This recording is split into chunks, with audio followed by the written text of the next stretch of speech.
Well, hello, everyone, and thank you for joining us, whether you're watching on video or listening on our podcast show. We are always excited to share important information with you. I'm Jill Bloom, publisher of Roofing Contractor, Walls and Ceilings, and Building Enclosure. And our legal expert, Trent Cotney, the CEO of Cotney Attorneys and Consultants, is here today to provide us the insights and the answers to all the questions regarding pressing issues to help you manage your construction business better. And there's no doubt Trent and us at Roofing Contractor and Walls and Ceilings share the same passion to better this incredible industry. So Trent, thank you so much for joining me today. Jill, it's a pleasure to be here. I'm really looking forward to talking about this new OSHA standard. I think we've gotten so many questions on it. I know our listeners are really going to be interested in this. Oh, there's no doubt. And like you said, your phone's been blowing up and so is mine as well. So when you look at this new temporary standard for the mandate of the vaccination and last week, of course, the stay was put in place, but let's just start just with kind of the basics. Can you just talk about the stay? What does that mean? And and we can get just the conversation started because there's so many questions. Absolutely. So let's take a step back and talk about what the standard is, right? There's a lot of confusion, a lot of questions about it, and I want to start at the beginning. So okay. November 5th, the OSHA Emergency Temporary Standard was passed, and the high-level view of it is if you have over 100 employees and you're a private employer, then you have to make sure that your employees are either vaccinated or engage in regular testing and wear masks and follow CDC guidelines. Okay, so that is the high level view. According to the OSHA ETS, the Emergency Temporary Standard, the majority of the things that you have to do under that standard have to be completed within 30 days or December 5th. Okay, and then as of January 4th, 2022, you have to engage in regular testing for those employees that are unvaccinated. So let's talk a little bit about some of the other requirements. That was the highest level. I'm going to go down. I was at 35,000 feet. I'm coming down to 10,000 now. So okay, great. And the Emergency Temporary Standard is 500 pages, and you can tell it was written by policymakers and lawyers because it doesn't make a lot of sense. But when you unpack it, there's some things that employers must do. Okay. The first thing that they have to do is they've got to make sure that they have an employee policy that tracks the requirements of the Emergency Temporary Standard. Okay, if they don't already have something that is as good or better. So, for example, if an employer already has a mandatory vaccination policy, then they don't have to create another one because they're already saying there is no testing option. Everybody has to be vaccinated, right?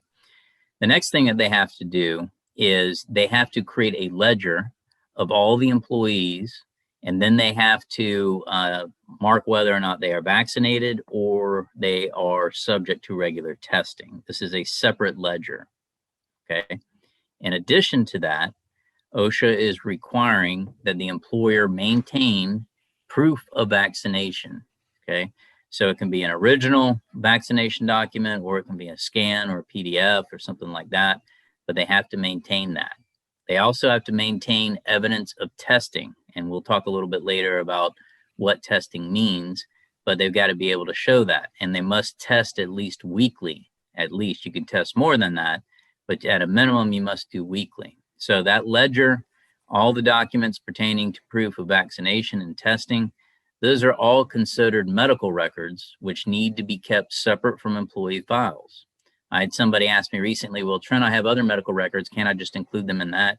No, you can't, because OSHA has said that if I come knocking on your door and I ask for these documents, you have to give them to me in 4 hours. So you better have them at, either digitally in a folder or in a separate folder so that you can produce them as quickly as possible. The other component to this rule is that there's an education part of it. Employers must teach employees on 4 things. One, the ETS. They've got to explain what the standard is, what to do, and all that kind of stuff, right? The next thing is they have to explain why vaccines are good. There's a CDC document called the key reasons to get vaccinated. It's on OSHA.gov and it's on the CDC website, and it explains that, right? The third thing is they have to identify the OSHA whistleblower policy in general and as it relates to this ETS for the employees. So if an employee feels like an employer is a scofflaw and isn't paying attention to this, then you must educate them on how to whistleblow. And then the fourth thing is that you have to tell them about the criminal penalties associated with faking a vaccination. Okay, it could be $10,000 fine and or a 6-month sentence. So it is pretty significant. We have had some issues with fake vaccination cards, so it's becoming more of a thing. Depending on what state you're in, what jurisdiction you're in, there may be a different tendency to prosecute, but definitely don't want to, mess around with that. So those are just, that's just the tip of the iceberg. Those are some of the high level things. Again, this is the 10,000 foot view of some of the things that employers must do here in short order. That's a lot. There's no doubt. So let's, I guess my first question is how do you determine how does a contractor, an employer determine if they have 100 employees? I mean, some people work from home, some people work outside, some people, are part-time. Like how do you figure that out? Sure. So that is a very detailed question. So I'm going to unpack it here. And so start with 100 employees. To determine how many employees you have to look at how many people were on the payroll November 5th. Okay. If you have 100 employees on November 5th, but for some reason, let's say December 5th, you go down to 90, it doesn't matter. You're still covered by the ETS. If you have 100 employees on November 5th and you have 1 employee on December 5th, you still have to follow the emergency temporary standard. Keep in mind that this emergency temporary standard is only valid for 6 months. It only goes till May 2022. Then at that point, OSHA needs to determine whether or not it will make it a permanent standard. Okay. So during the entire pendency of the ETS, if you ever hit over 100, you are, from that point forward, you are governed by it. Okay. So another example, let's say on November 5th, you had 90 employees, but then December 5th, you have 100. Well, from December 5th on, you're subject to the ETS. Okay. Do part-time employees count to the 100? Yes, they do. So if you have part-time employees, they count. Let's say you use a staffing agency. Does the staffing agency's employees count towards your 100? They don't count towards the host employer, but they do count towards the staffing agency. Okay, so the answer there for most contractors is probably no, they don't count towards your 100. Let's say you have workers that only work from home, or you have outdoor workers, right? Or you have any other type of worker that you can think of that's a payroll worker. Do they count for the 100? Yes. Okay, but there are exceptions where some of them don't have to comply with ETS. We'll get into that. Last thing I want to mention on how do you calculate 100 is, does independent contractors count? So by independent contractor, I mean people that you pay on a 1099 basis. Now with roofing contractors, building envelope contractors, and other trades, there is a tendency to pay salespeople 1099, to pay labor 1099. And one of the big issues, we've talked about it, before, is misclassification. So the Biden administration has already, signaled that it really wants to focus on contractors that are not properly classifying their 1099 independent contractors. And you could potentially see an issue where you've got somebody that might have 70 employees and 30 independent contractors. If OSHA comes looking and starts investigating and realizes that, your other 30, they only work for you, they don't work for anybody else, they wear your safety gear, they report to you only, you might have a misclassification issue and you may end up being subject there. So that's something to watch out for. But really all they're looking for right now is payroll. Okay, payroll W-2 employees. Let's get into the exceptions. Okay. If you have workers that only work from home, do they count to the 100? Yes, they do count to the 100, but they don't have to comply with the standard. Okay. It's kind of dumb to, wear a mask at home if you don't have anything else going on. Sure. But keep in mind, the standard says you have to either be vaccinated or you have to test and wear a mask. Okay. So as of December 5th, you got to start wearing a mask in the workplace, and follow other CDC guidelines like social distancing and that kind of stuff. So remote workers don't have to comply with it. The other issue is outdoor workers. So this is the question that I get the most from contractors. Well, all my crew work outdoors? Does that count? Kind of. The definition of outdoor workers says that they only work outdoors, obviously. They have what they call de minimis contact with any kind of home office, which means as minimal as possible. So if they're spending 2 hours a day in your home office and then going out in the field, that doesn't count. Here's the kicker. You can't share crew cabs. You can't share equipment. So if they're riding in company vehicles, if they report to the job site and then 6 of them get in a crew cab and take off, it doesn't count. Then they're subject to the requirements. I had somebody call me on Saturday saying, what if I just have more masks while they were in the crew cab?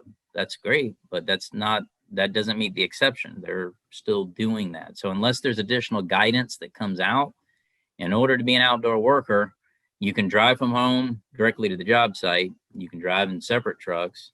You can do anything you want. They got to only work outdoors. They can't hang out in the office very long. They can come in and out briefly, but that's about it. Okay. That sounds extremely restrictive. I mean, that just. It is. So let me tell you one of the things that we're doing for keep in mind, for those of you that are listening to this, I have a safety background. I've got an OSHA 10, OSHA 30. I know all that stuff, but I am not a safety professional. I am a risk mitigation professional as a lawyer. So what I do is I try to figure out how can I help contractors legally comply with this. One of the things that I'm doing is I'm creating an outdoor worker policy that specifically states these are the requirements of the ETS. Mr. and Mrs. Employee, you understand this and you agree to comply with it. Please sign here. Now, if for some reason they don't comply with that, then you may have a traditional OSHA defense known as unpreventable employee misconduct, meaning I trained them, I did everything I was supposed to do. I told them they shouldn't share a truck, but they did it anyway. Now, if they're coming into your office and they're using your trucks, then it's kind of hard to say, well, I didn't know they were using my truck. But the idea is you want to paper the file there and you want to shift some of that burden on the employees to the extent that you can if you're going to try to meet that exception. The other thing that I should mention is for calculating the 100, let's say you are a company that's got multiple offices. So let's say you're based, I'm talking to you now in California. Let's say you're based here in California, but you've got offices in Florida and everywhere else.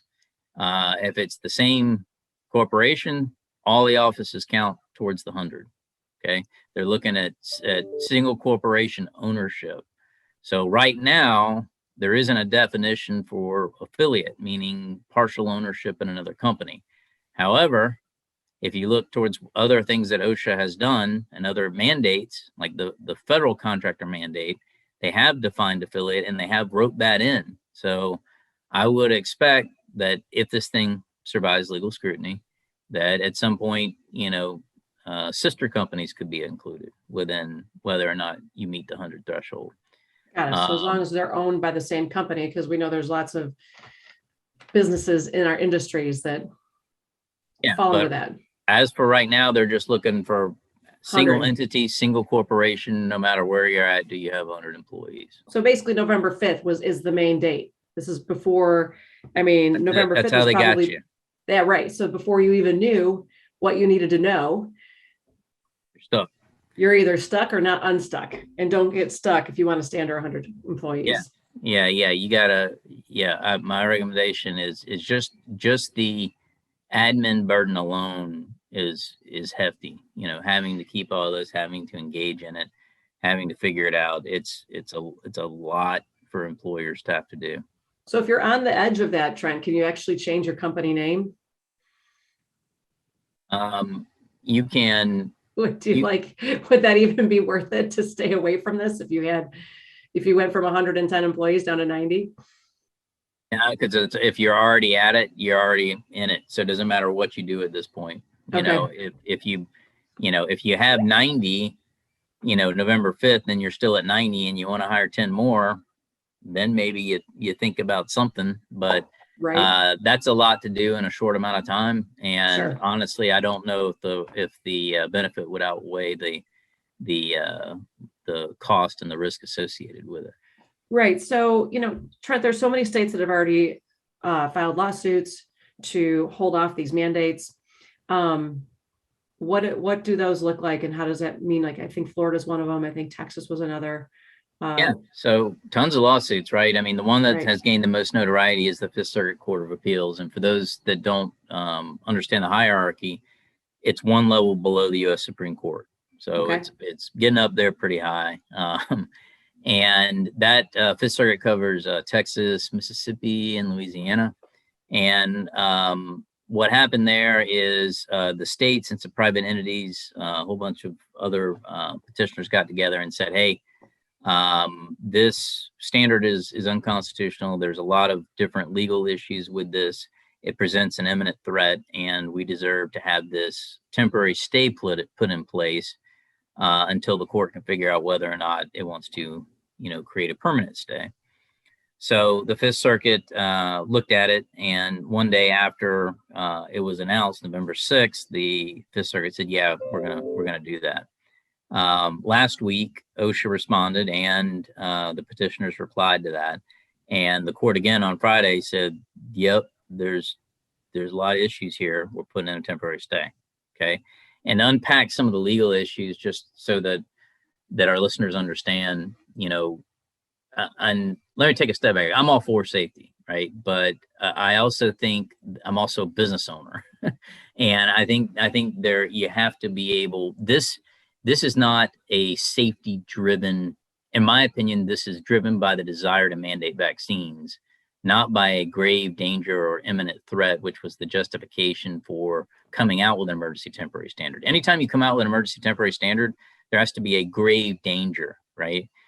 I don't think this is a known threat. And here's the big thing, Jill, is last year, if you remember, Mhm. OSHA already did this analysis. They were talking about doing an emergency temporary standard for COVID-19, and the only one they did it for was healthcare. They didn't even do it for construction or general industry. And it's because they didn't view it as at that time as a grave danger. So when OSHA was told by the Biden administration to do this, they were actually upset about it Oh, because interesting. yeah, there's a Time magazine article on it that really goes through in detail, but there's that issue. There is a lot of issues, the Commerce Clause, our states' rights versus federal rights. This federal law preempts state mandates that say otherwise, like Texas and Florida, where they've said absolutely no vax mandate whatsoever. There's a lot of issues with regard, are you telling me that if I have 99 employees, I'm suddenly safe from this grave danger? Why Yeah, not? right. I It's crazy. mean, They're there's so just many details, Trent. There's no doubt. There's so many details, and I know that it's got, like you said, your phone's been blowing up, so people are yeah. overwhelmed with where to start. But what's the most important thing everybody needs to know today? How do we close this out for just what we know today, right now?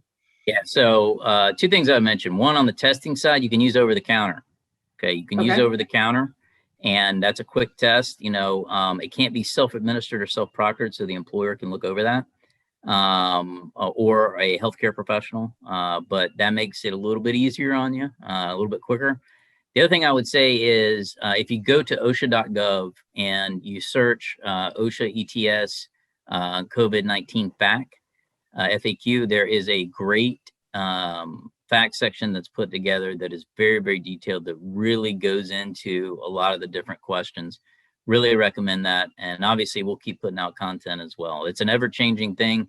You can anticipate there will be changes, probably next week on this. So. Absolutely. Well, Trent, thank you so much. We're going to get this posted right away so people can dive in and try to understand. And again, like you said, it's changing all the time. So we'll continue to spend some time with you and keep updating folks. We really appreciate your time. If anybody has any questions for Trent or any of his incredible team of attorneys, it's cotneycl.com. And if you have any questions for me or anybody at Walls and Ceilings or Roofing Contractor or Building Enclosure, it's roofingcontractor.com, wconline.com, buildingenclosureonline.com, And while you're there, make sure you sign up for our free e-newsletters, our free e-magazines, register for the website so you're always up to date on all the content that we're posting. But most importantly, please stay safe and healthy, and we look forward to talking to you next time. Thanks again, Trent. Thanks.